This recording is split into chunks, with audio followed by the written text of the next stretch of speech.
अस्सलाम वालेकुम प्यारे बच्चों। आज हम एक इंटरेस्टिंग सी मॉडल स्टोरी सुनते हैं। चिड़िया। एक चिड़िया थी, इसका नाम चिंची था।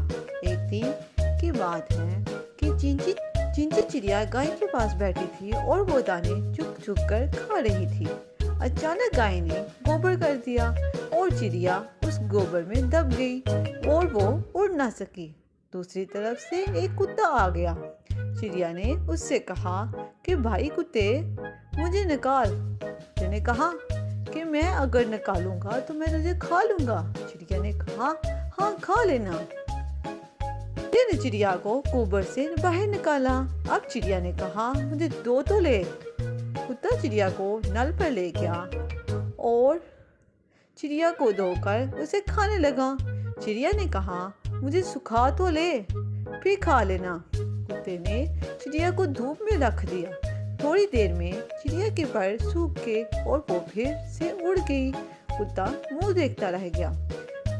प्यारे बच्चों, चिड़िया ने अपनी जहानत को इस्तेमाल करके अपनी जान कुत्ते से बचा ली। प्यारे बच्चों, इससे हमें सबक मिलता है कि मुश्किल वक़्त में हमेशा अपनी जहानत से काम लेना चाहिए। अगर मेरी वीडियो अच्छी लगे तो मेरे चैनल को सब्सक्राइब कर दें। शुक्रिया।